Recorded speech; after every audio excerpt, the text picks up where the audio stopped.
हरे कृष्णा, राधे राधे दोस्तों। आप सभी को जया एकादशी व्रत कथा की हार्दिक शुभकामनाएं। आप सभी पर विष्णु भगवान की कृपा सदा सर्वदा बनी रहे। तो आज की वीडियो में आप लोग सुनेंगे जया एकादशी की व्रत कथा। माघ मास के शुक्ल पक्ष की एकादशी को जया एकादशी कहते हैं। इस एकादशी व्रत को महत्व के बारे में विष्णु पुराण में बताया गया है कि इस दिन व्रत रखने वाले को कभी भी भूत पिशाच वगैरह की योनि प्राप्त नहीं होती। व्रतियों को इस दिन जया एकादशी की व्रत कथा जरूर करनी चाहिए। जया एकादशी के दिन भगवान विष्णु की विधि विधान के साथ पूजा की जाती है। इसके साथ ही इस दिन व्रत रखने का भी विधान है। मान्यता है कि एकादशी के दिन व्रत करने वाले जातकों को सभी सुखों की प्राप्ति होती है। धर्मराज युधिष्ठिर बोले, हे भगवान, आपने माघ के कृष्ण पक्ष की षटतिला एकादशी का अत्यंत सुंदर वर्णन किया। आप स्वदेज, अंडज, उद्भिज और जरायुज चारों प्रकार के जीवों के उत्पन्न, पालन तथा नाश करने वाले हैं। अब आप कृपा करके माघ शुक्ल एकादशी का वर्णन कीजिए। इसका क्या नाम है, इसके व्रत की क्या विधि है और इसमें कौन से देवता का पूजन किया जाता है। श्री कृष्ण कहने लगे कि हे राजन, इस एकादशी का नाम जया एकादशी है। इसका व्रत करने से मनुष्य ब्रह्म हत्या आदि पापों से छूटकर मोक्ष को प्राप्त होता है तथा इसके प्रभाव से भूत पिशाच आदि योनियों से मुक्त हो जाता है। इस व्रत को विधि पूर्वक करना चाहिए। अब मैं तुमसे पद्म पुराण में वर्णित इसकी महिमा की एक कथा सुनाता हूँ। देवराज इंद्र स्वर्ग में राज करते थे और अन्य सब देवगण सुख पूर्वक स्वर्ग में रहते थे। एक समय इंद्र अपनी इच्छा अनुसार नंदन वन में अप्सराओं के साथ विहार कर रहे थे और गंधर्व गान कर रहे थे। उन गंधर्वों में प्रसिद्ध पुष्पदंत तथा उसकी कन्या पुष्पवती और चित्रसेन तथा उसकी स्त्री मालिनी भी उपस्थित थे। साथ ही मालिनी का पुत्र पुष्पवान और उसका पुत्र माल्यवान भी उपस्थित थे। पुष्पवती गंधर्व कन्या माल्यवान को देखकर उस पर मोहित हो गई और माल्यवान पर कामवाण चलाने लगी। उसने अपने रूप, लावण्य और हाव भाव से माल्यवान को वश में कर लिया। हे राजन, वह पुष्पवती अत्यंत सुंदर थी। अब वे इंद्र को प्रसन्न करने के लिए गान करने लगे, परंतु परस्पर मोहित हो जाने के कारण उनका चित्त भ्रमित हो गया था। इनके ठीक प्रकार न गाने तथा स्वर ताल ठीक न होने से इंद्र इनके प्रेम को समझ गया और उन्होंने इसमें अपना अपमान समझकर उनको श्राप दे दिया।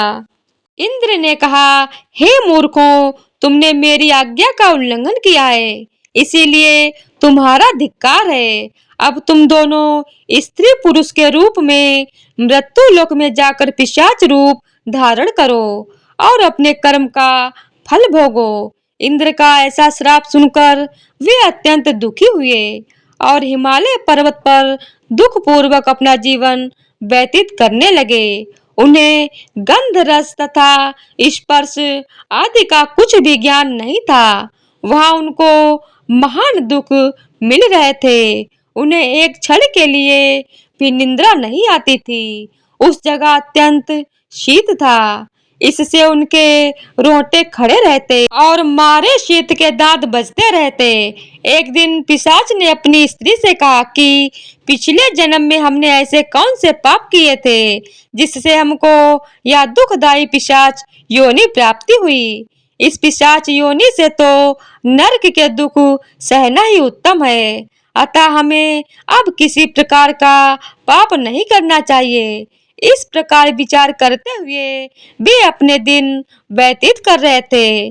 दैव योग से तभी माघ मास में शुक्ल पक्ष की जया नामक एकादशी आई। उस दिन उन्होंने कुछ भी भोजन नहीं किया और न कोई पाप कर्म ही किया। केवल फल फूल खाकर ही दिन व्यतीत किया और सायंकाल के समय महान दुख से पीपल के वृक्ष के नीचे बैठ गए। उस समय सूर्य भगवान अस्त हो रहे थे। उस रात को अत्यंत ठंड थी।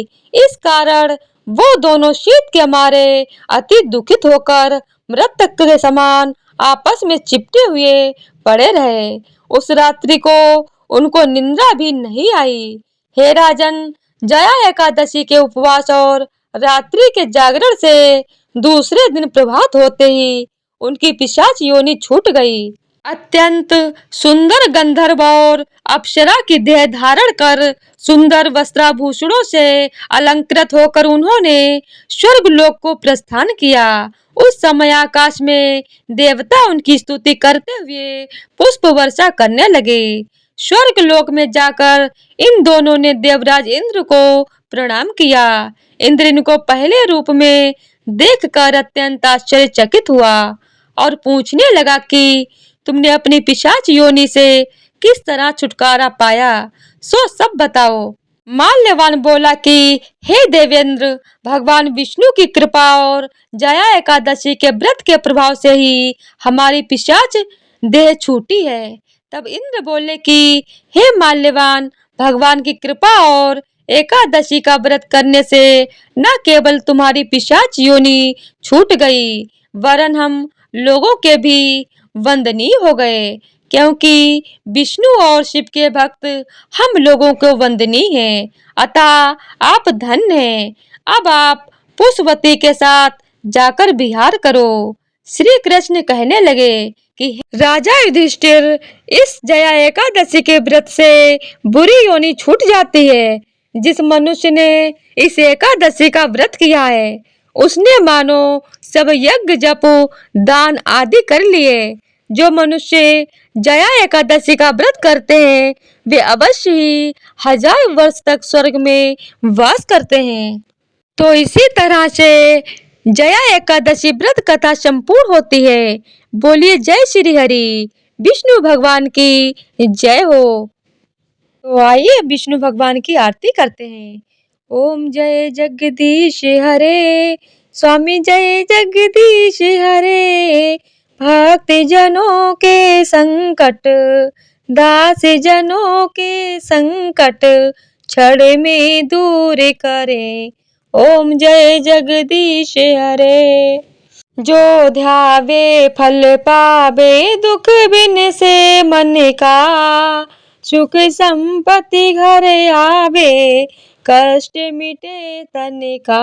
ओम जय जगदीश हरे। मात पिता तुम मेरे, शरण गहूँ मैं किसकी।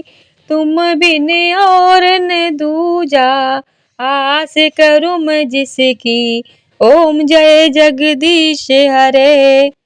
तुम पूर्ण परमात्मा, तुम अंतर्यामी। पार ब्रह्म परमेश्वर, तुम सबके स्वामी। ओम जय जगदीश हरे। तुम करुणा के सागर, तुम पालन करता।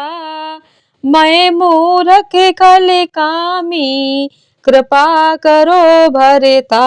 ओम जय जगदीश हरे।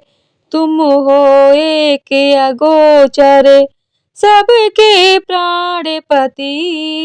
किस विधि मिलूं दया मैं, तुमको मैं कुमति। ओम जय जगदीश हरे। दीन बंधु दुख हरता, तुम ठाकुर मेरे। स्वामी तुम रक्षक मेरे।